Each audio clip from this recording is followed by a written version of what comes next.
Welcome, everybody, to Dat Poker Podcast, episode 144 for July 31st, 2023. I'm your host, Dave Schwartz, alongside Roscoe P. Coltrane. Hi. Nice to be on your show again. We didn't get enough of the Chainsaw Corner, so that's a little bit back there. Terrence Chan, T, how are you, sir? I'm doing great. I count me as one of the people who felt like we got just enough Chainsaw Corner. So happy to do a poker show with y'all. It's been too long. Are we having a Chainsaw Corner, Daniel? Are we having Daniel Negreanu in Las Vegas? Are we having a Chainsaw Corner in the Dat Poker Podcast now? No, I think we're good. He's on Spaces all the time. He's still doing his thing. And this year, if you guys saw, I paid him in peanut butter and jelly sandwiches, Hunter's clothing, underwear, and some T-shirts. That was getting paid. For those that wonder, like, am I taking advantage? Am I exploiting it? I made him this time I made the PB&J correctly, because the first time I didn't cut it diagonally, and he was like, I brought him a PB&J from my room. He said, but it's not cut diagonal. So that just cracked me up. That was honestly one of the hardest times I've laughed, watching anything. I was laughing so hard when he's like, but you didn't cut it. It's just a Larry David moment. Yeah. Yeah. That makes it taste differently, the diagonal cut. You should charge a $3 diagonal cutting fee and then see if anybody pays him $20 so you can get 7 sandwiches cut. Yeah, right. I can't even complain about the crusts not being cut off. That would have been the next thing. All right. Yeah. No. Well, quickly, the vlogs, Ross and Daniel, great to have a ringside seat to the World Series of Poker Las Vegas 2023. Obviously, we'll get into some stuff about the World Series, but just quickly off the top, the blogging experience. How did you find it? Are you still happy doing that every day? Is it something that maybe weighs on you a little bit, or do you think it affected anything as far as your tournament results, anything like that? And just overall sort of thoughts on that. Yeah, no, I get that question constantly, and then there's always these experts on Twitter who know better.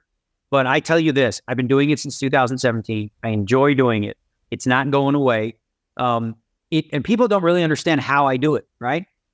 When I'm really doing vlogging, it's on breaks, and it's actually healthy and really good, worthwhile for me to go over hands that I just played and sort of ask myself, because I'm going to explain it to the people. We're going to do a hand breakdown. I have to decide, did I screw up? And this year we added an oopsie meter where, every time I feel like I made a mistake, and sometimes it took a day or two to realize I made a mistake, but that actually just helps me be held accountable. It isn't taxing.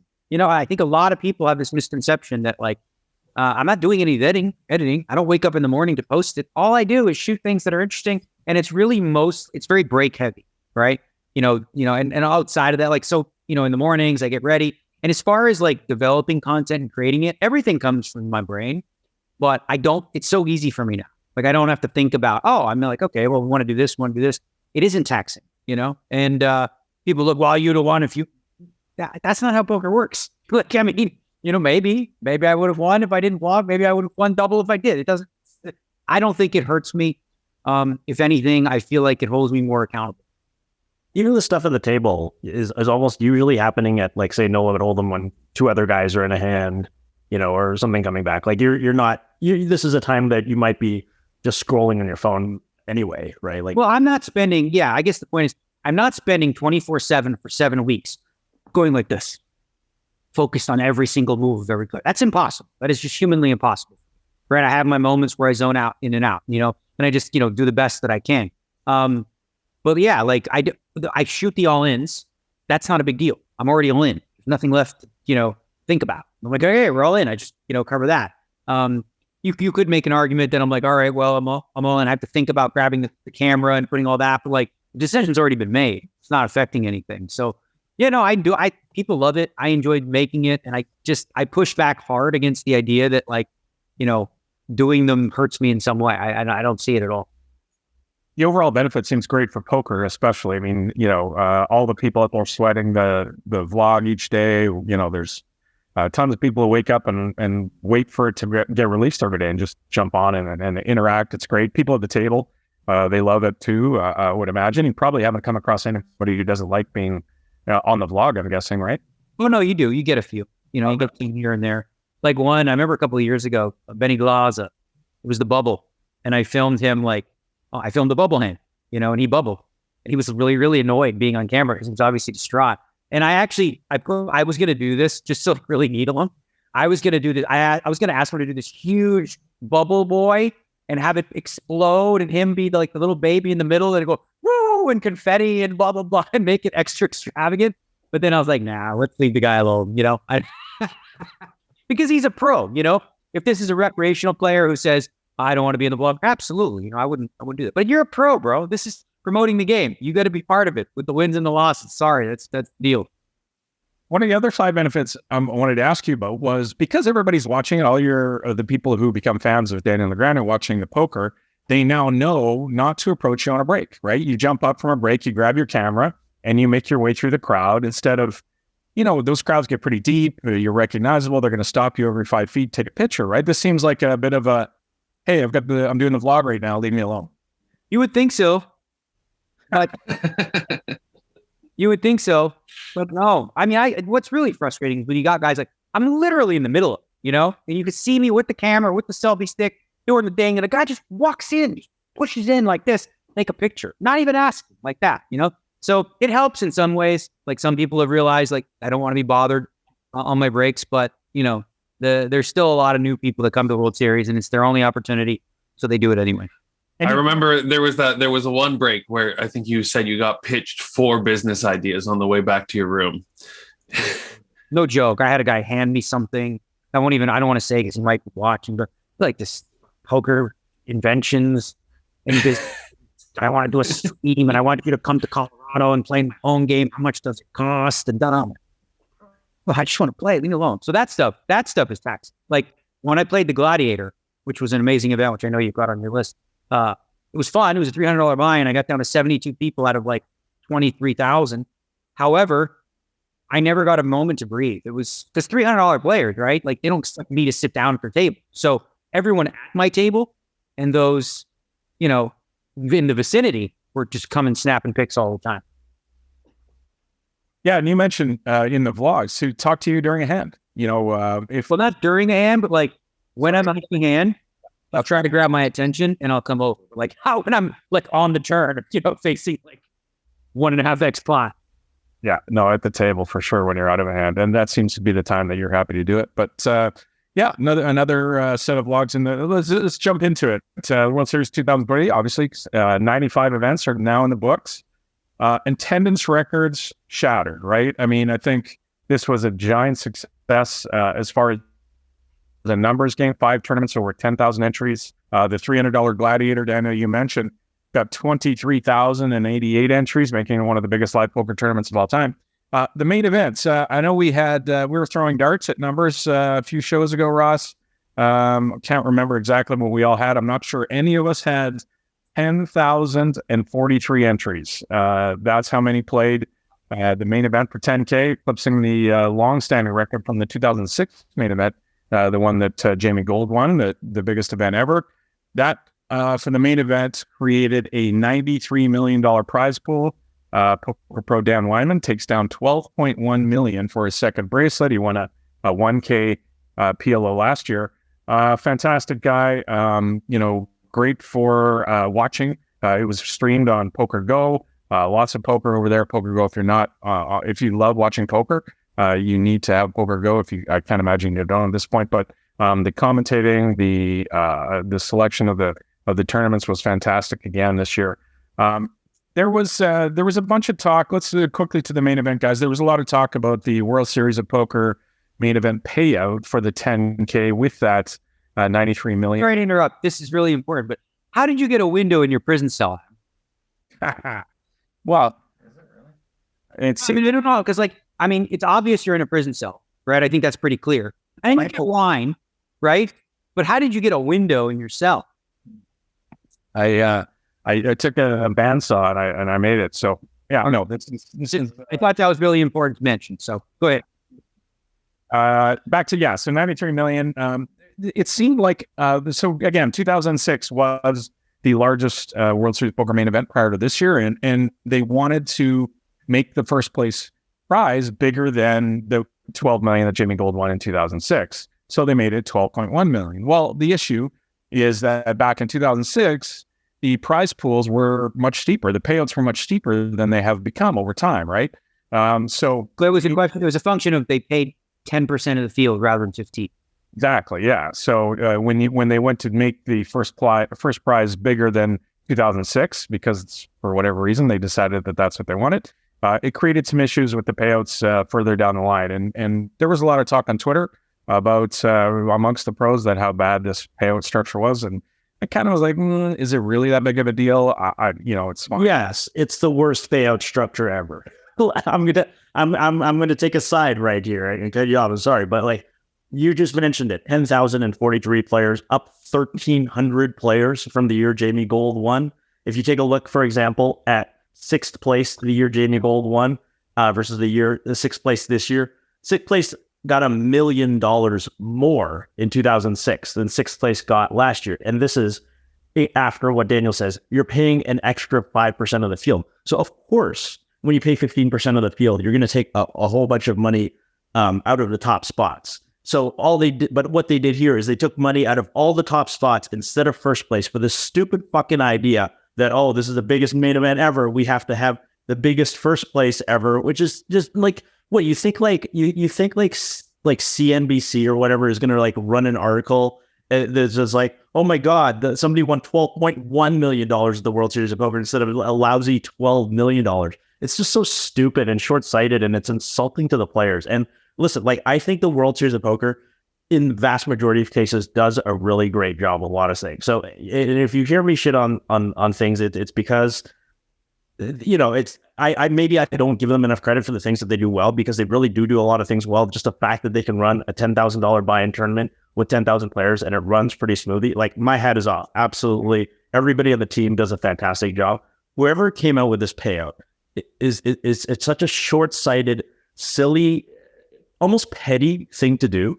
I hate it. Like we live in a world where we pay 15% of the field now. I think that's a good thing, actually. I think it is a good thing when a higher percentage of the field cashes. It flattens, it makes the bubble a little bit less egregious. It means more people get to say that they cashed a World Series of Poker event, and makes it a little less advantageous for the very, very top pros. So I think there's a lot of good things about that. But I think just like making it 12.1, just absolutely fiddling with payouts. This is the first time that I ever remember anybody suggesting that in day 3 of a poker tournament, they should adjust the payout structures, that they could fix it. That there were multiple tweets going like, hey, Jack Effel, or hey, whoever, it's not too late. Like, let's fix this. Like, it's not that big a deal. It won't affect anybody's equity barely at all. Because even if you're the day leader, the day 3 chip leader, really, if you adjusted the 12.1 million down to like 10 and bumped up a bunch of other spots, it wouldn't adjust anything.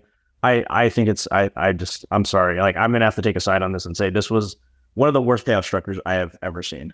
Okay, can I disagree 7,000%? Yes, go for it. Disagree 7,000%. But I'm like, I saw this Twitter shit and I'm like, oh my God, there's thousands of people that are bitching and complaining about something that will have zero effect on them. Absolutely no effect on them, because they're not going to win. You know what I mean? But they might finish 8th. Well, let me finish my point. One person will finish 8th, right? You're talking about a 10,000 player field. It's going to affect maybe 4 people overall. Here's my personal opinion is this. I don't care much either way with the payout structure, right? For me, it didn't matter much, whether it's first 10 million, 12 million. You know, once you get down there, I don't care if 9th is 900K versus 1 million. Like, the guy who gets there is going to be happy in the moment. Obviously, it is not a tournament structure that you would have as something that's ongoing throughout a year, like systematic, because it's just awkward and a little bit weird, right? But on the other side of the coin, this is where my biggest disagreement is, from a marketing perspective, they really, really wanted to have the largest first prize in history, right? They did a lot of like backhand, like a lot of push to sort of show poker trending in the right way. And one of the ways you can do that is by saying the largest main event we ever had was in 2023, broke the record. It sort of gives poker a push mainstream wise. And also, I do think too, like a lot more people played this one because we went into it saying it's going to be the largest main event, right? So there's a lot more people. So there's a lot of focus on that. And I guess overall, my point is it's one event, right? That is like an astronomical, crazy, huge event. The payout structure is going to have an effect on like 4 people, as I said. It's just not that big a deal, right? I know you're going to say that like, no, it trickles down to the rest. But if you compare it to 2000 when Jamie Gold won, only 10% of the field got paid. So you're talking about a whole extra few hundred people who got $20,000 that wouldn't have before, right? So there's pros and cons to it. But overall, I think it's like on the scale of like importance, or like issues of like whatever, it's like a 1 on 100. I agree. It's not hugely important. I'm annoyed more than anything, but it doesn't affect 4 people. It affects probably like everybody in the top 50, the top 100, arguably. Like, I'm looking at it, just pick a spot. 32nd place got 280,000. 32nd place back in the Jamie Gold era, 329,000. Like that's $45,000. And that affects like multiple people. Everybody in spot like 4 through 50 was affected. And yeah, we were complaining about a day 3, even though knowing you're probably not going to get these spots. But it does, I think it has a significant effect. I think it's just weird. And I think it's still the biggest, it doesn't take away from the accomplishment of running the biggest main event ever, just because Daniel Weinman won 12.1 and Jamie Gold won 12. I'd say effect for sure. Significant, I disagree. So like you said, 32nd place, whether they get 280 or 320, $45,000 difference, it's an effect, but it's not a significant effect. Right? I don't consider that significant, but obviously maybe I'm coming from a different place in terms of how much money that is to me. But again, there's pros and cons to everything. And I think overall they went in with a goal. I just don't think it was like a huge deal. Like, and because I was reading both sides of it and I understand your points and you're absolutely right. If every tournament was structured this way, that's just stupid. There's no point in doing it this way. Totally agree. Like if people remember way back when I started playing tournaments, there was one that I posted, I think it was 1997. I won a $100 limit hold'em tournament, paid $18K, $100 buy-in because 50% of the prize pool went to first, right? It was just very, very different back then. So we've made an evolution. I don't have a huge problem with it if they felt hurt internally. And listen, I don't care as much. I'm sort of on your, but they felt it was really important to make this the biggest because they had some ancillary reasons why they wanted that. So one way to do that was to do the 12-1. And essentially where it came from what I heard, is it came from 9th, which could have gotten like $1 million instead of $900K. And the guy who finished 9th, I mean, I can't imagine, you're that butthurt when you're like, man, I should have had $1 million. It is what it is. But from a marketing angle, you can say that too. Everybody at the final table got paid $1 million, right? Which we've had in many other years where everybody at the final table got paid $1 million. It's not even only the Jamie Gold year. We had like we had multiple years. Like the year that I finished it ruined the structure. Okay, so the year that I came 11th in 2015, so this was actually major effect. You talk about significant effect. The year that I came 11th, it was massive because I'll tell you what they did. They wanted to make sure that 9th got $1 million. So the final table, everyone got $1 million, right? So what we had, 11 players left. 11th was 250. 10th was 500.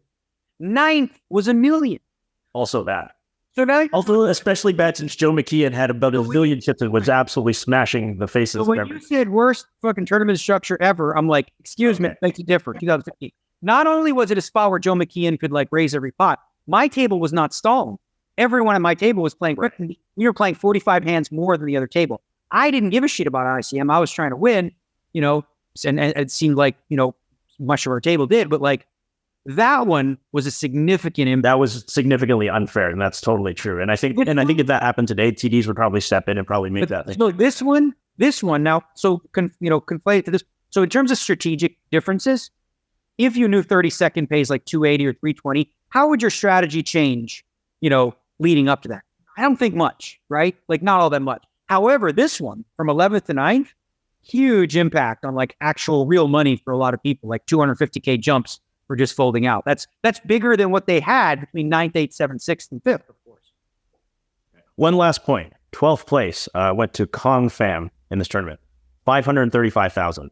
12th place in 2006, 1.1 million. That's significant.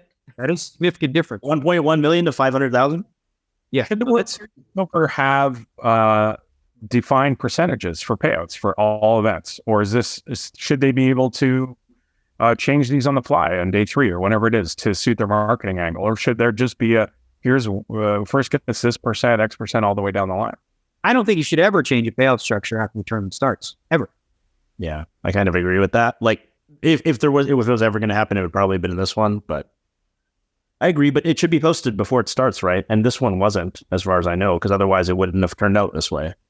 I mean, you shouldn't have standardized percentages across all poker tournaments because you want to differentiate yourself. And there's nothing wrong with before the tournament saying first place is going to get 50%, and here's the breakdown or whatever, just to differentiate, and people can make a decision to play. Well, that's usually what it is. If you look at definitely online sites, they publish, okay, if the tournament gets 1 between 1 and 19 players, it's going to be this percentage, and if it gets between 19 and 50 players, it's going to be this, and so on. You can definitely do that and go ahead and do that. But I don't think the World Series of Poker does that for the main event, or I'm not even sure if they do it for any of them. I kind of like, I'm sort of in the same camp as you, Adam. I don't think every structure needs to be the same. I don't think payouts have to be uniform or like the same across the board. I kind of like this idea. A lot of people call it silly because it is kind of silly, but especially for PLO tournaments, I have this idea.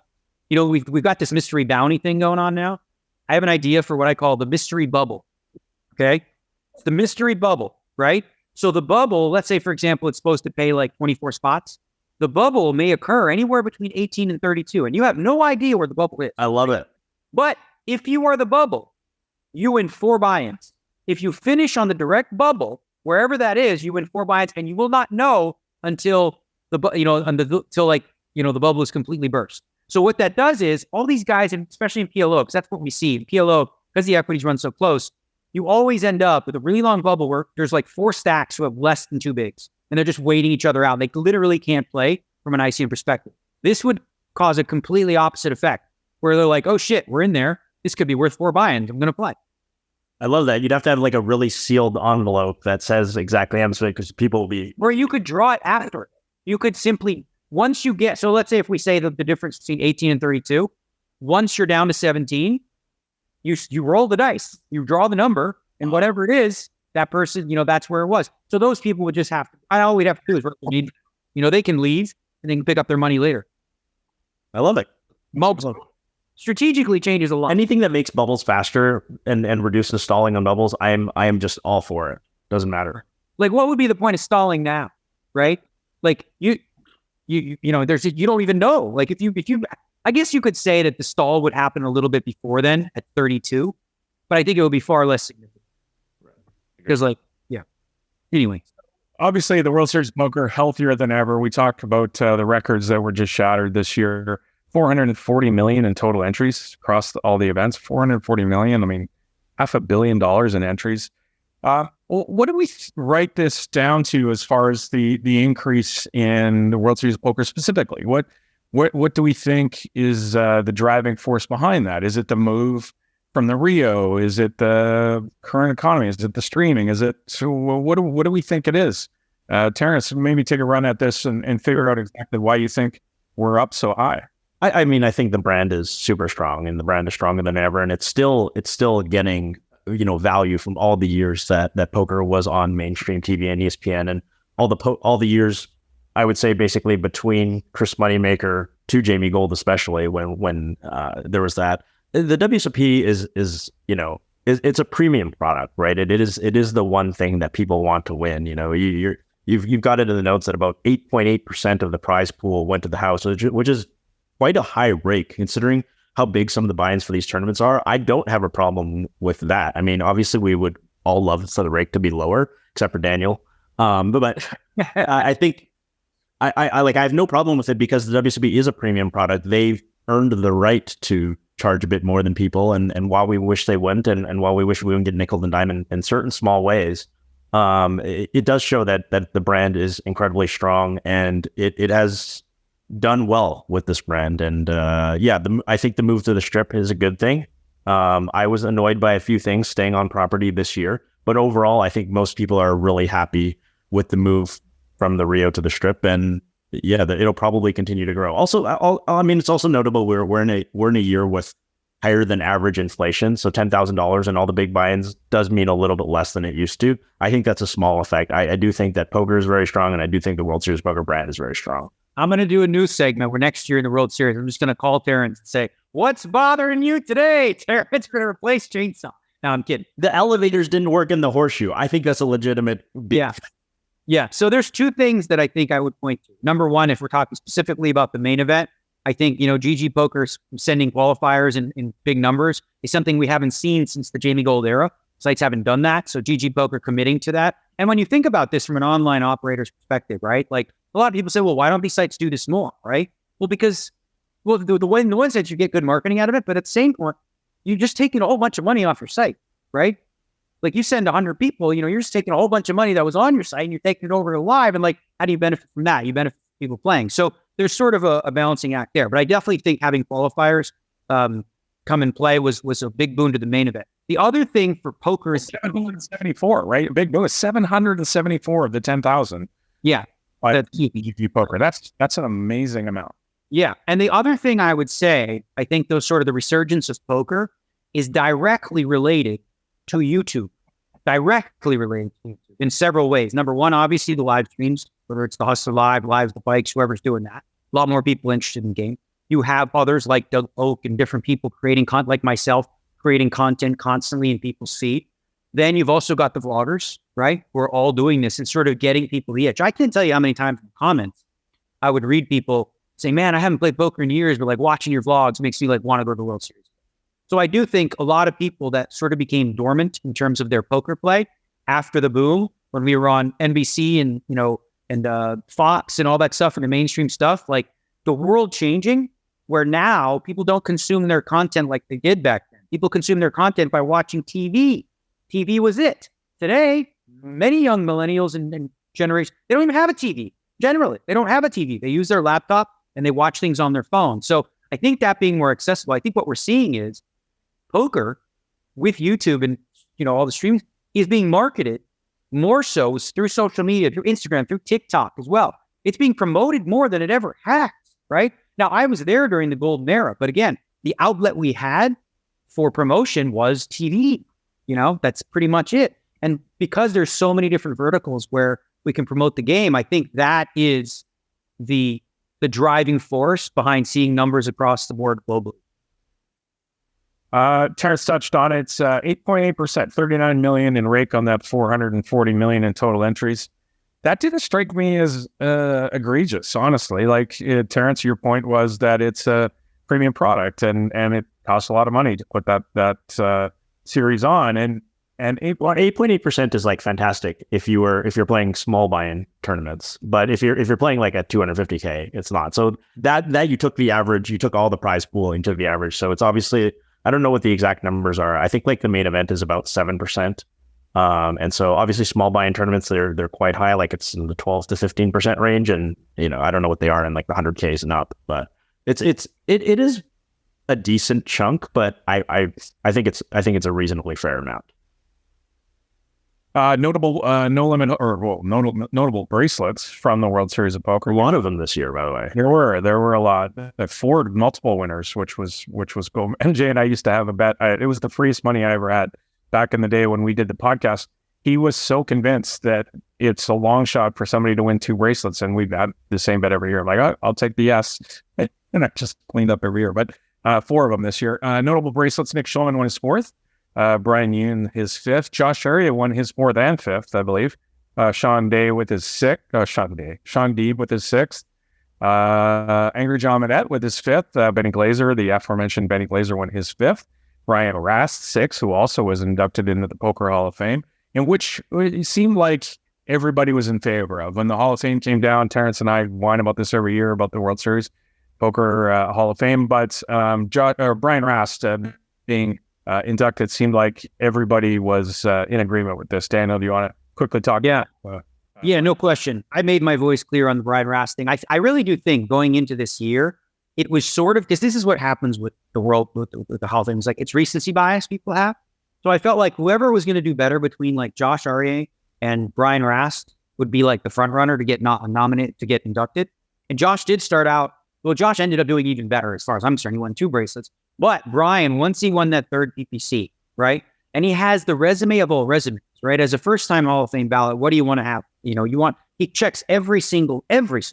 He's a high-stakes, no-limit pro who's done well there. He's played in Bobby's room in all the mixed games, and he's done well there. He's went to Macau and played no limit over there. He's done well over there. He's played online. He did well over there. So he's been around a long time, obviously, playing at the high stakes. He always finds a way to win at everything that he does. If he isn't the prototypical, like, shoe-in, first ballot, then it doesn't make no sense, right? What I appreciated most about this year's Hall of Fame was Josh Arya and Jeremy Osmond both asked about this year's Hall of Fame. Both, even though they're both exceptional players who are more than qualified, both tipped their hat and said, "This is Brian Rast's year. You can't take it from this man." And I love that. I love when I see that. I saw some of the others having different takes. I'm like, are you really? How embarrassing, bro. for you to think that like, you guys deserve to be in over Wrath. Like for many years, we've talked about this Hall of Fame. I'd like to sort of change the way it works. And I hopefully this offseason, I'm going to try to really make it happen. And my idea is simple. Okay. 2 players every single year will get nominated and go in, right? And I would actually change the system. I'm going to use ranked choice voting, right? Rather than the point system now, because the point system, the way it is now, you can create like alliances, if you will, right? Which is silly. So I would get 2 players in based on a ranked choice vote, no builders at all, except every third year, you would have the 2 players go in and a separate category for those that go in the builders. That's where Isai Scheinberg belongs. That's where Isai Scheinberg will get in. Okay. Matt Savages, those types of people. They will not get in. They will not get in if there's no changes. Especially if there's only one a year. How are they going to get in? We're looking at Nick Schulman and Sean Deebs and Scott Sievers, and a whole bunch of people are about to turn 40, and a whole bunch will be, like it'll be a bit of a logjam. And what happens is the further away you get, like I think Matt Savage has been nominated like 12 times right now, right? But he's not on the top of that list when you look at those players right now. So creating a builders category would be his best chance, to get what he wants. I know he really wants to get in, and I like Matt Savage, but I'm like, bro, I have to vote for I think he's most deserving, and I'm always going to vote Brian Ritter. There's no way for Matt Savage to do the equivalent of win the PPC or win 2 bracelets in a year or whatever. Like there's nothing he can do like other than having like just a revolutionary idea in poker. Like he's lying in bed and a light bulb goes off and he changes the game completely. There's nothing he can do to get his. That's why it's so stupid to compare apples to oranges. Like how are we comparing Brian Rast to Isai Scheinberg? Like what is the criteria? Right? I think they both should get in, but they're very different. Who's more deserving? I don't know. What criteria you're using. So let's just separate them, make it clear. Yeah, and Isai and Matt are both vital to the poker community and these players who do get in. Yeah, it's absolutely needs to be a builder category once every 3 years. I like it. Plus 2. I mean, we have the log jam that's coming up for players at 40. You touched on a couple of them, Daniel, but if there's only one a year for the next year, if they don't change the system, it's going to be, it almost makes it meaningless, right? Because the people aren't going to get in. They're just not. There's too many of them. So I hope they listen, and I hope that happens. To continue on, a couple more notables. Jeremy Osmus, that we mentioned, he got his 6th bracelet. Jason Mercier returns and gets his 6th. And the last but not least, the big guy, Phil Hellmuth, wins his 17th bracelet in the 10K Super Turbo of all events, which it went unnoticed a little bit because it wasn't on Poker Go, right? I don't know. I guess they didn't have enough. It was after the main event started. So. It was during the main event. It was 5 a.m. Okay.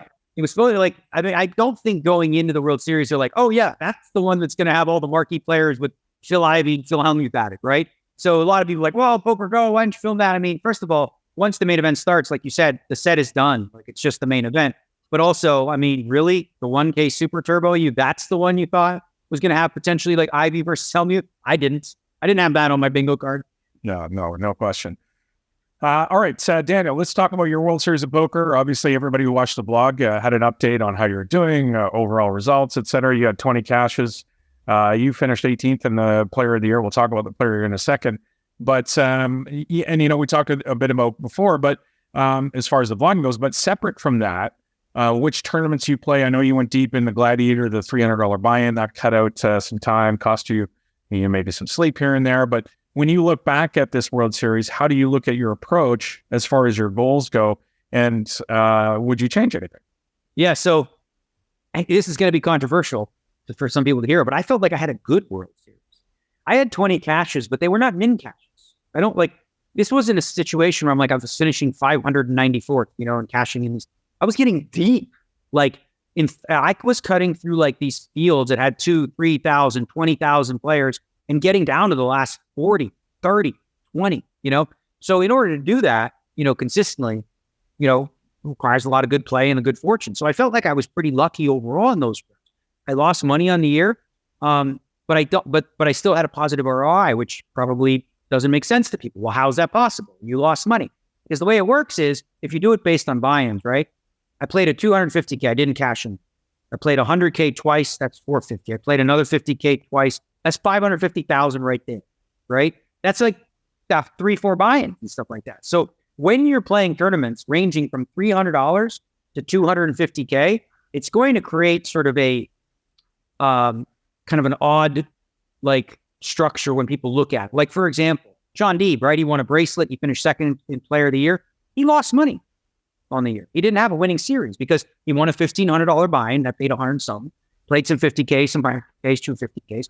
So I think a lot of people have a misconception about, I guess, like a lot of people really push back on the idea that the Player of the Year should ever lose money, right? But I'm like, well, what about this? What if a guy won 4 bracelets, right?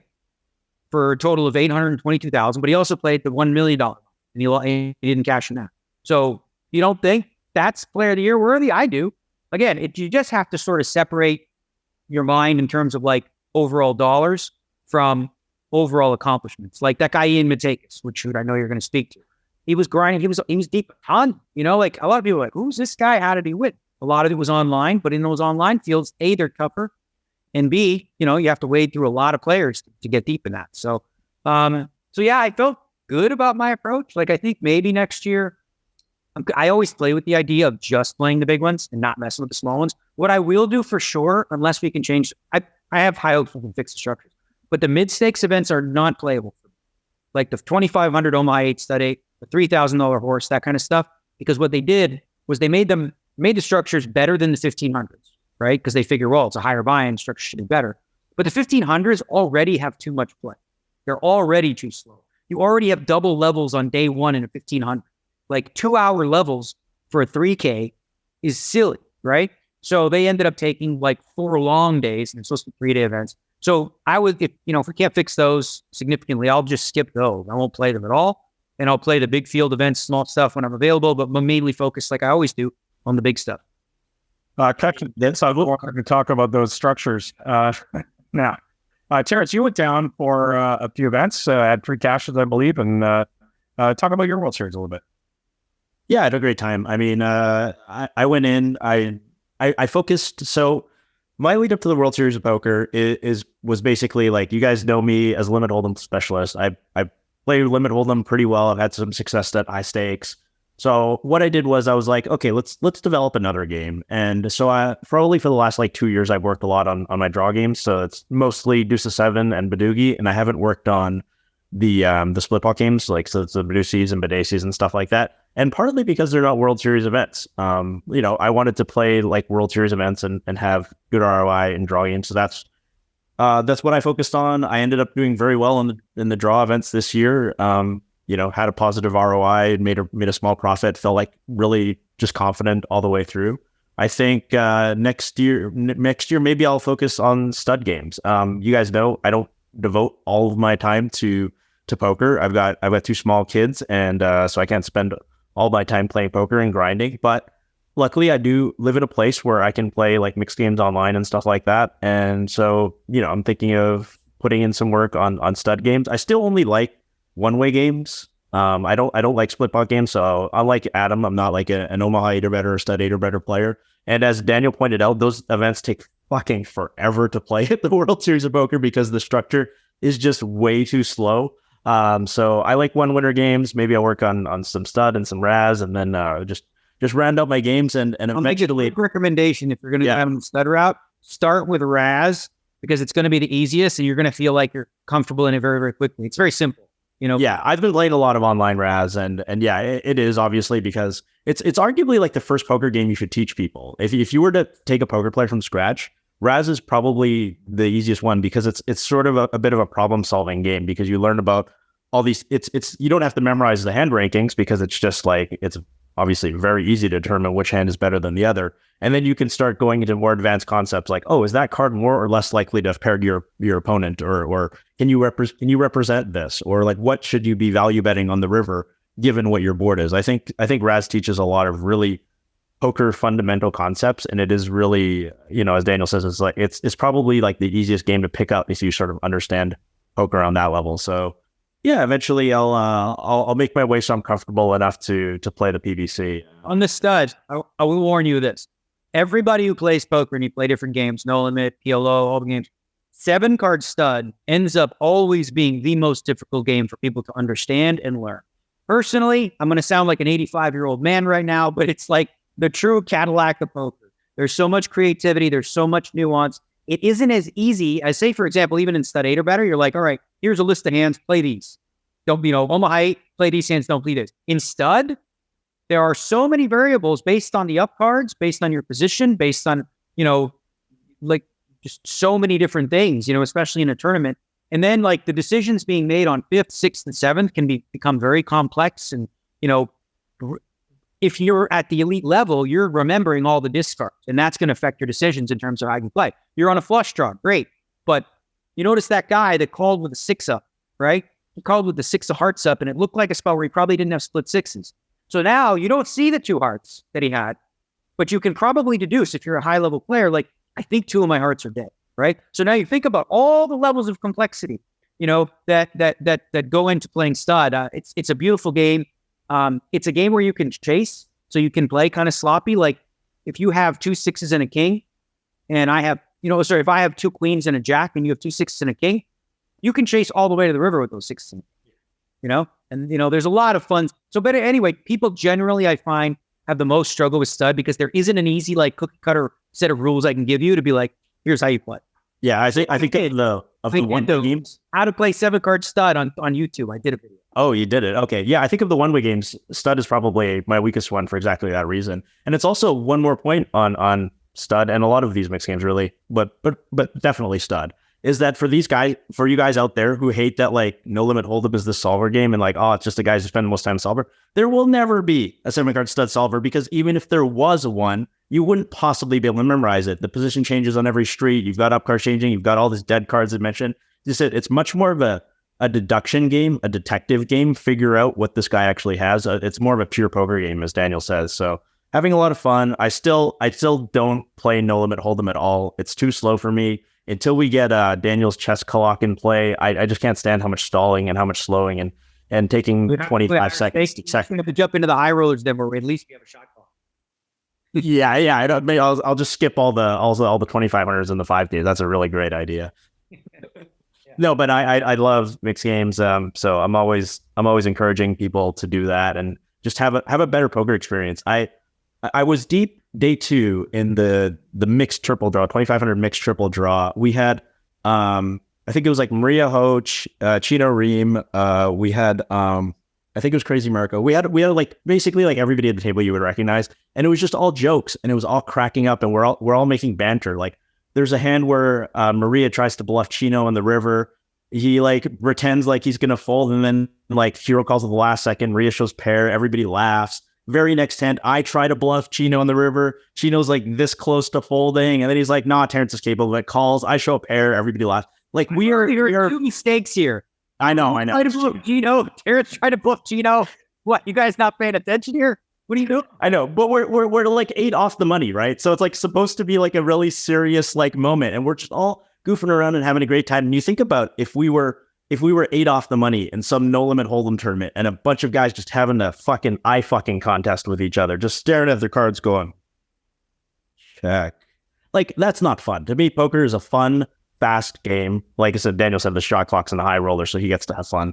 But to me, poker, it takes me back to like when I started playing poker in 1999, when poker was like a fun, fast game. So I love mixed games, learn them.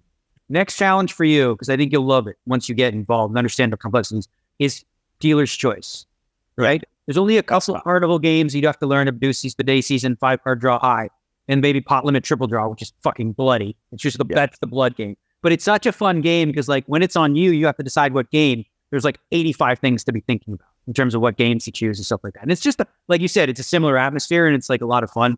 Different vibe. My 18-year-old son is bugging me to teach him how to play poker, so I think maybe I'll start with Raz instead and see how he does with those. I just love the idea of like an 18-year-old just being so tilted from Raz, like starting ace deuce 3-4, queen, and just like flinging the chips across the table. I remember when I started playing in the early 2000s, the guy had a tattoo on his arm, and it was ace deuce 3-4, followed by 3 bananas. Yeah, he had 3 bananas tattooed. If you play Raz or you play the stud games, a banana is a bad. I think my friend wanted to get a license plate that was A234 KKK. Yeah, but you probably wouldn't get away with the KKK, so you might have to do like QQQ. But well, that could be QAnon. That could be a big QAnon. Yeah, let's go Jack, or just ace. Yeah. You mentioned earlier, Daniel, the 2023 World Series of Poker Player of the Year is Ian Matakis, 25-year-old from Minnesota. He had 22 cashes, as mentioned, for almost about $1 million, 13 live, 9 online, including his first bracelet in the second online event, the $500 bankroll builder. Obviously a great story, young kid who came from online poker to really, and he played some high rollers too. It wasn't like he was just, messing around on the $1,500 no limits. He was in there mixing it up a little bit with some PLO. I think he played the 25K PLO. He played the 50K PLO, and he only plays 2 games. He only plays no limit PLO. So a lot of people have always said that you can't win POI unless you're a mixed game player. Ian this year, proved that you can. Yeah, and some people complaining about this. It happens every year. The Player of the Year, whoever wins it, people are going to complain about the structure. Daniel, were you happy with the way it turned? Obviously, he had a great run. Yeah, listen, I don't know that I would have, if a formula that I would have used would have superseded some of the other players. I think Chris Brewer had a big series, in a lot of the higher profile events. And it's a difficult task. When you talk about the Player of the Year formula, you're sort of wanting to do several things. You're wanting to acknowledge the prestige of high buy-in events against tough competition, acknowledge the field size of those giant massive fields, right? And then you have the online component, right? Personally, I understand that it's, part of the World Series. Personally, I wouldn't have the online poker bracelets count for Player of the Year, because what it creates is a dynamic that sort of forces, it forces those that want to actually win Player of the Year to multitask. So you're in a stud tournament, and then because the software sucks, if you want to play 2 tables like PLO or something, you have to bring a laptop, right? So now you're playing poker and you're playing online, and it's very confusing. My last oopsie, I think, was in the short deck. I love the game short deck. It's a lot of fun. I was in the 10K short deck, but Player of the Year stuff, there's 2 tournaments going on online. So now I'm playing 2 tournaments online and short deck. And of all the games that paying attention is the most valuable, I think short deck is top 3. So I wasn't, because I was busy. And the thing is if you want to be serious about winning POI, you won't do it. You're almost never going to do it unless you have online. So I've heard some of the, I actually agree with Kessler to a certain degree. I have the online series, but I would not count them for Player of the Year personally. Whether you have online or online plus live or live only, I think that's a subject of some debate. I think it's fine to have opinions both ways on that. I don't think that you can deny that this guy deserves POI because of just how big the fields that he got deep in were. This guy had, I think, 8 final tables, the vast majority of them in pretty large fields. And yeah, some of them are online, but these are 1,700 player or more online events. And look, if you win a poker tournament in the World Series of Poker live, the maximum number of times you have to beat Ollie and Servich is only 1. However, if you play an online tournament, you might have to beat Ollie and Servich 7, 8, or 9 times. And that's really tough. So I think this guy deserves Player of the Year. Yeah. And just to wrap it up, the 25K fantasy that a lot of people follow and jump in on. Danny, your team finished 6th. Team headed up by DPMC, headed up by Donnie Peters and Matt Clark, took it down. And just looking at your team, do I want to chat about your team a little bit here? Josh Area obviously had a great series, 257 points for you guys. He was $46. Eric Wasserson also, you kicked him in the ass enough to get him down to the horseshoe so he'd play. He ended up with 161 points. Matt Wantman had 128 points. Nick Schulman 122. Ben Lamb 114. What do you make of your selections going back and having a look now? So this was the most fun I've ever had in 25K fantasy because I essentially drafted the golf team. Josh, Nick, Was, Ben Lamb, all the guys that golf. And what we did was we created a WhatsApp group, right? Because it was really like a team event. Unfortunately, I'm not on the team. I'm the team captain, but I'm not on the team. So daily, I'd be like, guys, we have an online event at 4 p.m. We need you here. We need you here. Because what I did was strategically, I want Ben Lamb to play more. I want Was to play more. So I sold them pieces. I sold all the guys, all the main guys on the team. I sold them all pieces. So we were really rooting for each other the whole way through. We were strategizing, what is the best events to play. And in the end, I ended up winning a pretty good amount on side bets because you see, I think we came in 6th, but we've had side bets pretty much against every team. And, we did quite well there. So then I split that up with the guys. It was a lot of fun. The one pick that was the albatross was Brian fucking Kim. And I have to watch Brian fucking Kim on my TV in the morning, watching Trike, seeing him at a final table. I'm like, where was this at the World Series of Poker? Where was this, And he did tell me beforehand that he was only going to play high roll, like 10Ks and above, but I figured he'd play all those and he'd do something. I think he accrued 2 fucking points. So Brian fucking Kim, it will not be drafted on my team next year. Nope, not doing it.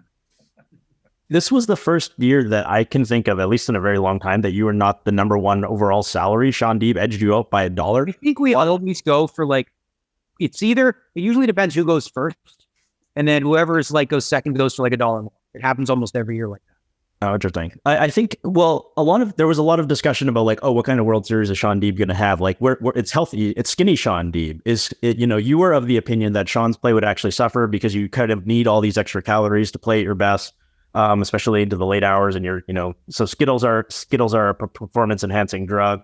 There were other people that thought skinny Shaun Deeb was going to be a force to be reckoned with, but Shaun was drafted for $112. You were drafted for $111. The reigning player of the year, Dan Zach, drafted for $109, had an extremely disappointing World Series of Poker, and I know it's not for the lack of trying because I saw Dan Zach playing everything and just getting brutalized. Really shows the sample size of 80 WSOP events is really tough. When really great players can just have really terrible World Series. Yeah, if you look at the list of players in terms of where they finished in our 25K fantasy, I pulled by weight for the team. I was the 6th overall highest number because I had that big score in the Gladiator.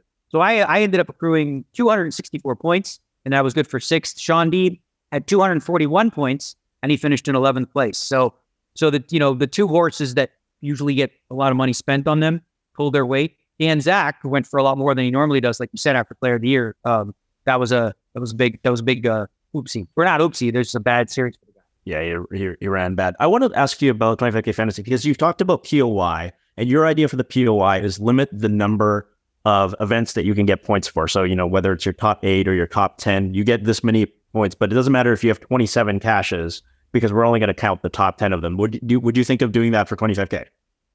No, it's the odd. For the 25K, you don't want to do that. It's a totally different thing, right? So for the Player of the Year, for the 25K fantasy, you're not playing for an award, right? I had the highest point total. It doesn't mean anything. It's just the whole idea there is you want everybody to play more. I really do genuinely believe, and since I started this 25K fantasy going on, that because of the fantasy draft, it increases the numbers, especially in the higher buy-in tournaments, significantly because a lot of people drafted feel an obligation, feel motivated to play more. So we wouldn't want to curb that. The idea for POI, and I think now because there's 100 events, I think the number would probably be 12.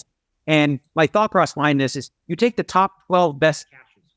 What this does is let's say your 12th best cache is a 12th, in the 10K limit hold'em or something. Well, then you don't need to go play the $300 carnival event to try to get 50 points because it won't give you any more to your thing. So what that would do is focus on quality over quantity to a certain degree. And I think overall you'd end up with, just a bet. The only thing you have to be careful of is when you limit the number of caches, you also have to be careful the main event isn't worth way too much. And that somebody who wins the main isn't just automatically Player of the Year. And it would be nice to see if some guy, we remember when Greg Merson won the Player of the Year, I think it was 2012. I can't remember exactly the year, but he showed up and he played 8 events, but he happened to win a 10K 6 max and the main event. And those are 2 very tough, prestigious events to win. It would be nice to actually see a guy show up, win 2 bracelets, have a 5th, and then just piece the fuck out and be a contender. Ben Lamb did. Ben Lamb, when he won Player of the Year, did the same thing. Yeah. In 3rd in the main, and he had he only played 5 to 8 events as well. It would be nice to see that it doesn't have to be a guy who played 60 events on his schedule. Yeah, and those that didn't get enough of chasing World Series of Poker bracelets, we have 2 more series to look forward to in 2023. One of them, of course, the World Series of Poker Europe. There's 3, by the way. There's 3 more World Series of Poker series to get through. But go ahead. I'll chime in with it. Sure. Okay. October 25th to November 15th at the King's Casino in the Czech Republic. Always the World Series of Poker Europe after the World Series of Poker in Las Vegas. But this year we also have the World Series of Poker Paradise in the Bahamas. This is at Paradise Island in Nassau, in the Bahamas, where there once was a tournament in the past that took place. Establishment from December 3rd to the 14th. 15 bracelet events, $50 million in guaranteed, including a 5K main event with a $15 million guarantee, a $1,500 mystery bounty with a $5 million guarantee, There'll be lots of high rollers, 100K, a 50K, and a 25K GG Millions event with a 10 million guarantee, which I'm sure will be a lot of traffic will be driven from GG Poker.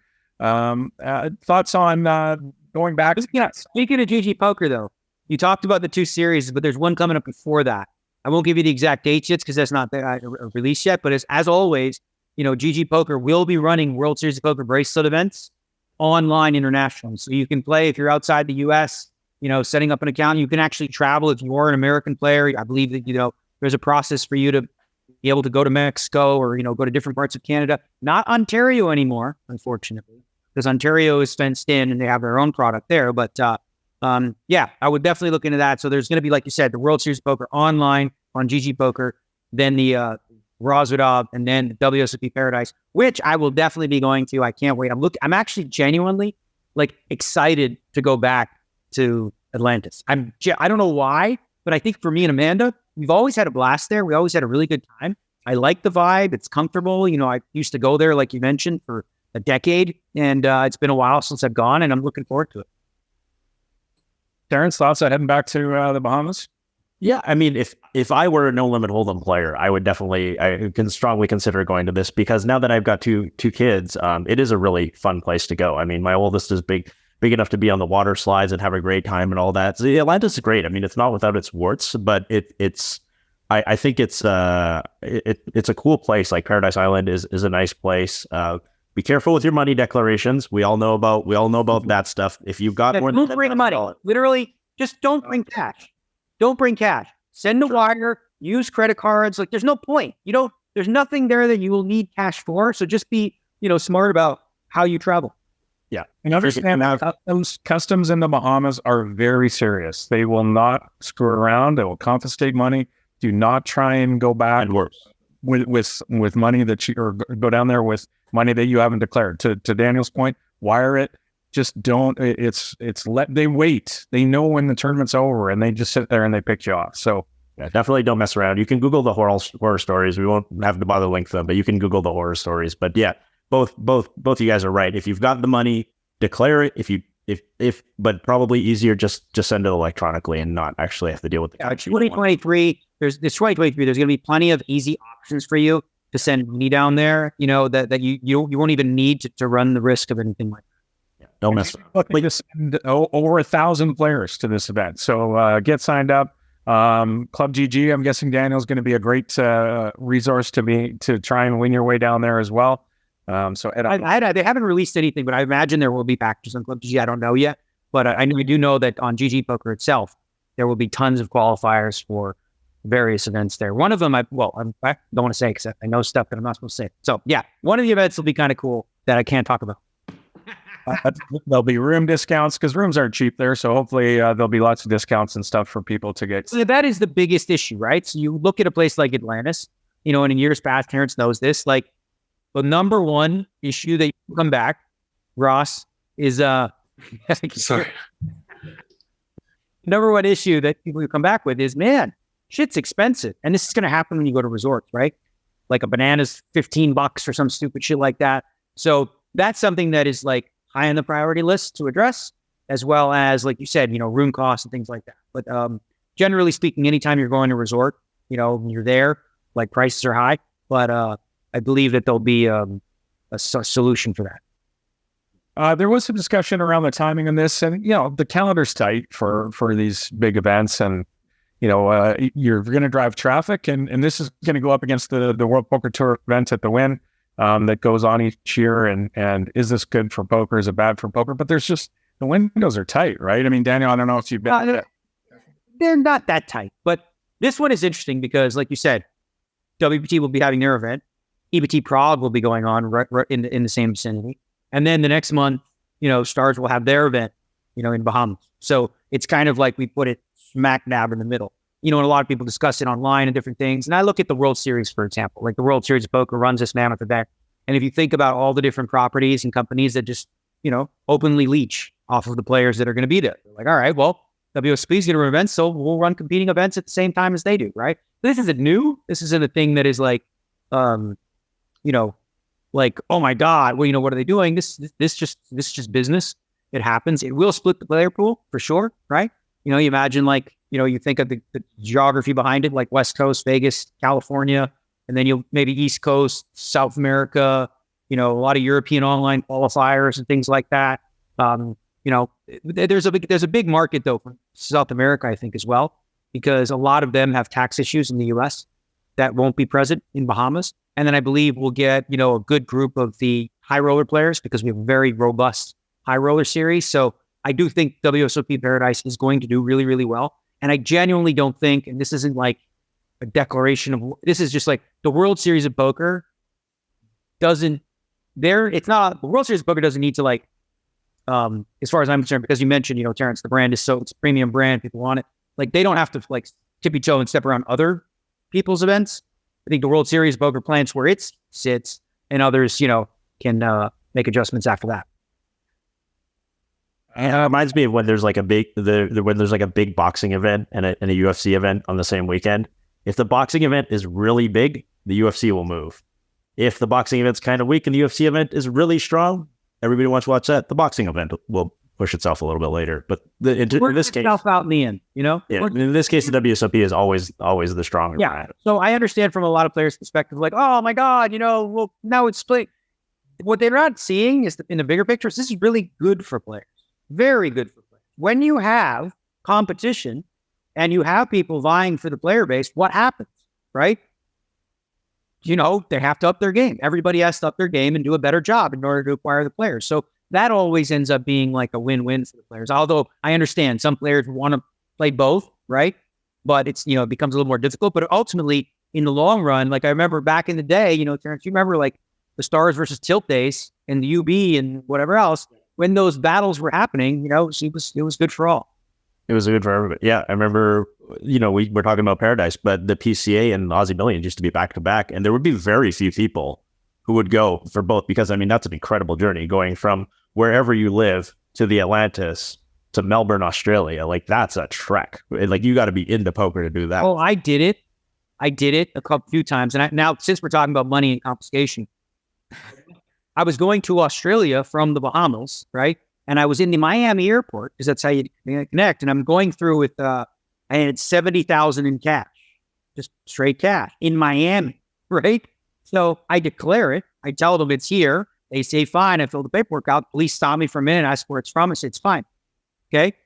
Fast forward. I hear my name up there, before we go. I'm like, yeah, your name. Like, yep, I got it. I declared it. Then some secret agent comes and talks to me, some FBI guy. He asks me some questions, whatever. I'm like, okay. I get on the plane, okay? 15 FBI agents come onto the plane, grab me off the plane, stand me outside the plane there, like in the little thing. I'm like, well, this is fuck. And then they're grilling me, right? And like this one guy's like, stand here. I'm like, I didn't do anything, but I'm just carrying money. I want to show you. A couple of the police recognize me, right? They're like, it's you. But like, I was like, do these people have Google? What? The guy says, like, where'd the money come from? And I said, it came from my box at the Bellagio, my safety deposit box. And I was like, you can Google me. Right? I said, you can Google me. And this was early. I don't know. It was many years ago. I don't know that was the thing that people did back then. But it was kind of scary because I'm like, I did everything the right way in terms of what, everything I was doing was legal and above board. But obviously, anytime you're traveling with that kind of cash through an airport like Miami, if you think of the old days, people make some assumptions about, drugs and things like that. But I was above board. It was a scary moment, but I was able to get on the plane and go without any issue. But I wonder, like, if the couple guys didn't recognize me, how that might have played out. One guy read my blog while I sat there in the back one time at the border. That was like, he kept me there 45 minutes. He was like, I was reading your blog. All right, Good time. glad I found what you needed. Every time you and I'd cross the border, I'd always sail through and you'd get pulled in. It was tilted all the Really fair. So I should have said that the white guys got all my money. That's what I should have said. Meanwhile, over in London, the Triton Poker Series of high events is currently underway. 17 events, buy-ins ranging from 25K to 150K. Event 3 just wrapped up. The $40,000 mystery bounty. Espen Jorstad, he won the 2020 World Series of Poker main event. Obviously, he beat Phil Ivey, not Phil Hahn. He beat Phil Ivey heads up to take down that event. When it was three-headed with Jorstad, Ivey, and Chidwick, Danny, you mentioned this. There was I watch it every morning. It's kind of nice. It's nice little routine. Now that I'm, starting my routine, like with working out and stuff again, every morning I get these Tritons, and this one was wild. Like what people don't realize about the Tritons, there's definitely a lot of play early on, but once you get late, kind of like the Poker Go ones, it's kind of a crapshoot. With 3 players left, there was 53 blinds total in play. That's like 17 bigs each, So it's like you'd see Espen down to 2 bigs, and he'd run it up, and he's chip leader. And then Chidwick would go down to nothing. And it was like they went back and forth. It was like all ins, like every other hand. It was kind of crazy. And, a lot of people might look at that and say, well, what's the point of this crapshoot circusy stuff, right? There's no skill in that. There is some, but like ultimately, like with any tournament, the skill is giving yourself a lot of rolls to get to that spot, right? So the better players will make the final tables more often and have a chance at that, money in the end game. But I've been loving it. I always have FOMO big time, and it's like right after the World Series, a couple weeks after, I get to sit at home, and now I'm like starting to Jones about poker again, seeing what I can do and take advantage of guys. But there's one thing that came up, and I want to get your opinion on this, Terrence and everybody, and I tweeted about it. So what we do now in tournaments is we use big blind ante, right? So the blinds are 1 and 200. The big blind will throw 200 in the middle. And that's the ante for the table. Now, what happens heads up in this dynamic is it changes the game significantly, especially when by the time you're heads up, you're looking at an average stack of anywhere from like 20 to 40 big blinds, right? So what it does is with a small blind and a big blind, and then a big blind ante, the button, in theory, should play 100% of hands, okay? So as a result of that, if you're going to be playing your entire range, you have to protect that range with some limps, a lot of limps, right? Also, raising pre-flop isn't as lucrative because the big blind is also getting a very good price. So if you wanted to actually have some fold equity, your raise size would have to be quite big, right? So maybe you're coming in for 3.5, 4x. That opens up bait for the big blind to be jamming. So what you end up seeing with this environment is when there's a big blind ante, you see a ton of lines that go like this. Let me, honey, doing the podcast. Yeah. Well, you see a lot of lines that go limp, check, check, check, check, check, check, check down the river, right? So from a viewer's perspective, it's a lot of very passive play with very wide ranges and not a lot of craziness. When you take the ante out, you'll see more pre-flop raising from the button as well as folds. Now you're going to be playing maybe 80% of the range, and you'll see more 3-bets and stuff like that. So I wonder, as much as I love big blind ante, and I think it's great for the tournament all the way down to heads up, I wonder from a viewing experience and just from a playability perspective, if when we're heads up, we should just get rid of the ante. Or just make it a small blind ante, like half of the blinds. I think. I don't know, but that's still like, someone mentioned that, Ronnie Barta said that. But I'm like, what's the point? Like either just like, because it'll still have the same effect. It'll still just increase the limping range of time, it's a good point. I mean, I defer to whatever the high stakes players will. I think the thing about events like Triton, where you have like 250K buy-in tournaments, is that the people who actually play them have a very large influence on them. Like the people who play the Colossus have essentially zero influence on how that tournament is run. But things like that, I think I imagine the tournament organizers will talk to the people who actually play these things and decide like, hey, what do you guys want? As a viewer, like you being a viewer, like sure, like what is more interesting and dynamic? No, of course you want to see like betting on actual flops. Like that's what you want to see. You want to see like you want to see 3-bet pots that are not all in, and interesting stuff like that. Because betting and different things, yeah, sure. Well, like because that's what I've got. Like I've been watching them every morning, all the way when they get down to the heads up. Right, and, a little slow. Yeah. It's just a different vibe. Like I love limping poker, and it actually, it gives the better post-flop player an advantage. You're wearing the limping shrimping shirt right now.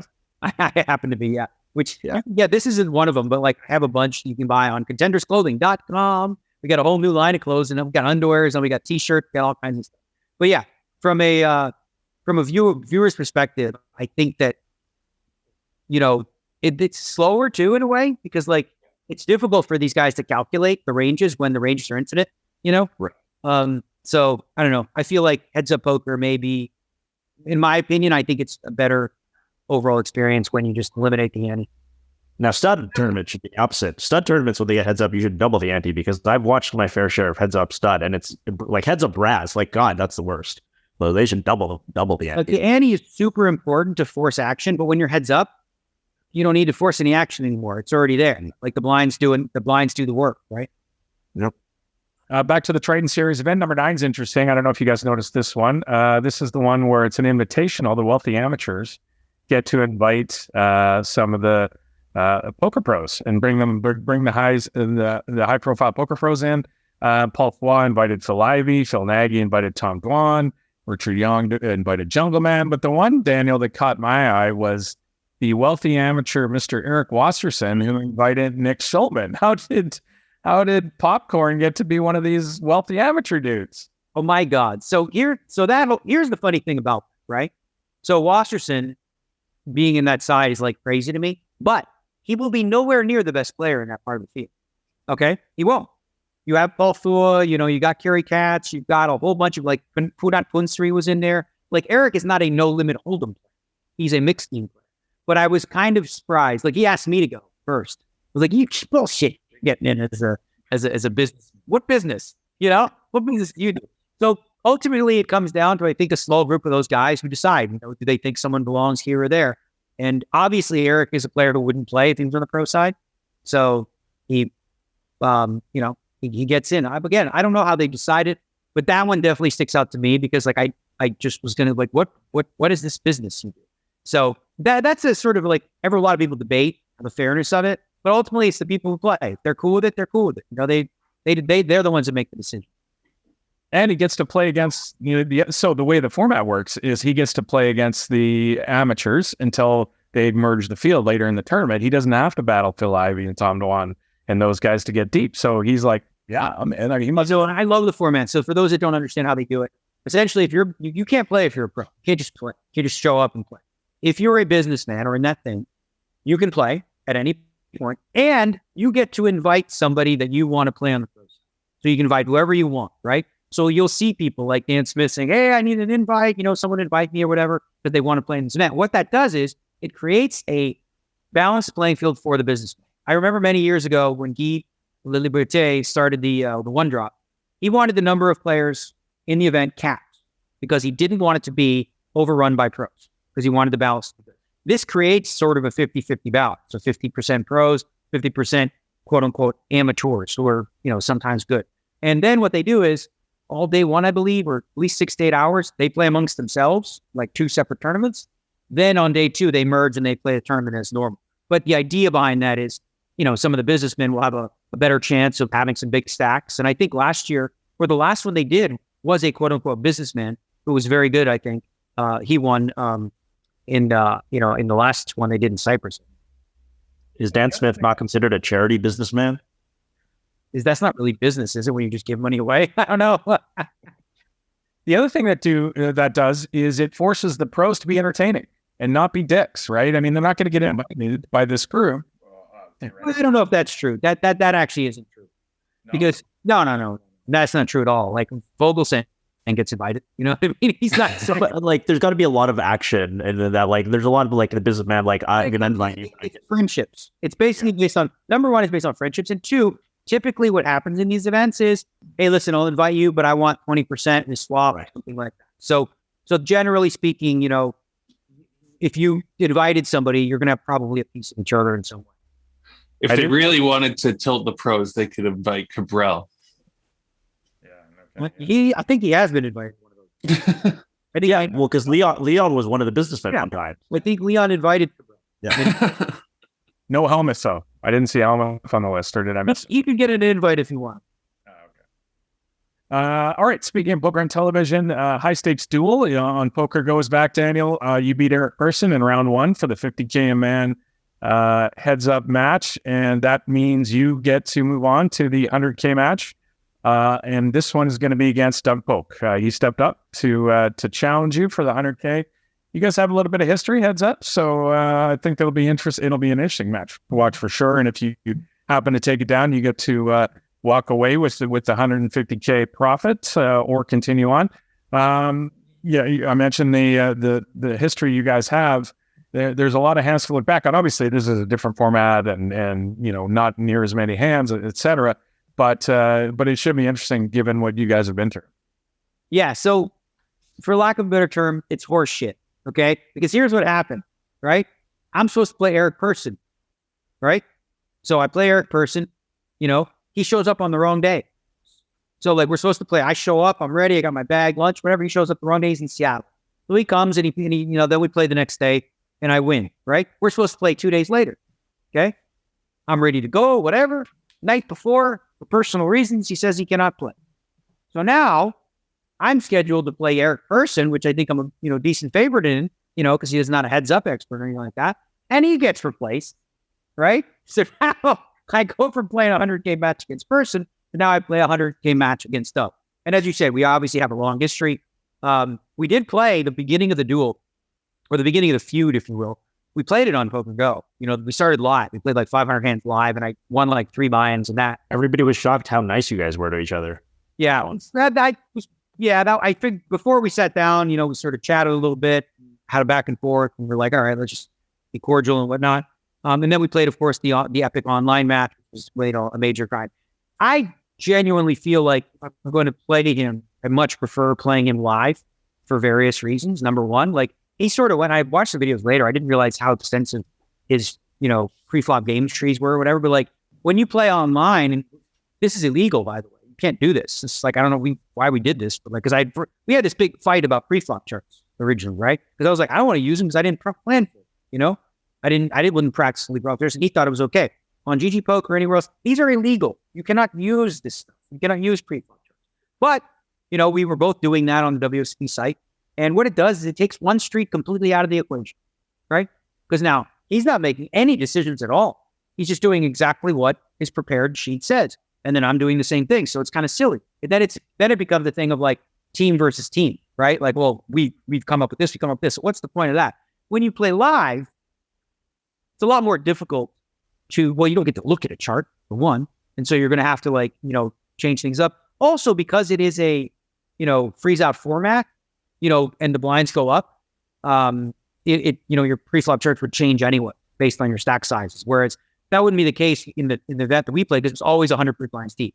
Sometimes you go to 200 where, your sheets change and everything like that. But live, I felt pretty comfortable when I played them the first time live, and I feel comfortable here. But listen, those things, as I've seen, I lost 3 times to Phil Hellmuth. If you don't finish somebody early, you're going to get to a point where it's just, you're going to have to get it in, right? I do think this will be the first high stakes duel that people will watch that looks fundamentally like how Heads Up Poker is played. Okay. We've never seen this before on the show because we've always had, Phil did really well and he has a unique style. He's doing a lot of limping and doing different stuff like that. Whereas if you watch like Heads Up Poker, it's standard 2.5x on the button or 2.3, whatever. And then a 3-bet to like 8 or whatever. And 3-bets happen a lot. So I would predict that the odds are that this will be the fastest match because we will get it in. Whereas, in limp style poker, you don't get it in nearly as much. Hoping for some sick overbet bluffs to see as the game theory demands. Have you booked any side action? And if so, at what price are you willing to? I'm not going to book any side action. Not instant. Side action actually fucked me up in my Hellmuth matches because I had to lay so big juice because nobody wanted them because everybody wanted this time I would get a price. No, I know, but in that one it screwed me up because then I was like, all right, well, I have to get it in good because I can't. Getting it as a 2-to-1 favorite is kind of break even. So that it was just kind of mentally was, not worthwhile to do the side action when you had the late price. And in this one, I mean, there's no value. He's obviously very good at heads up. And it's not like playing, the one thing he doesn't play a lot of is 15, 20 big blinds, but it's not like that's hard. It's not like, ooh, I have an edge, 10 big blinds. That's stupid. That's just silly poker by then. So we'll see. I mean, I'm just going to play it and have fun. And then the way that it works is if I win, like you said, I can just win and I'm done.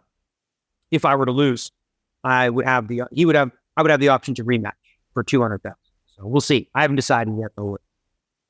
All right, so that's gonna wrap it. I know we're running long, but I just wanted to quickly touch on a couple of tweets, and we won't do the drop. But Daniel Weinman, who give it to you. He got a quick one.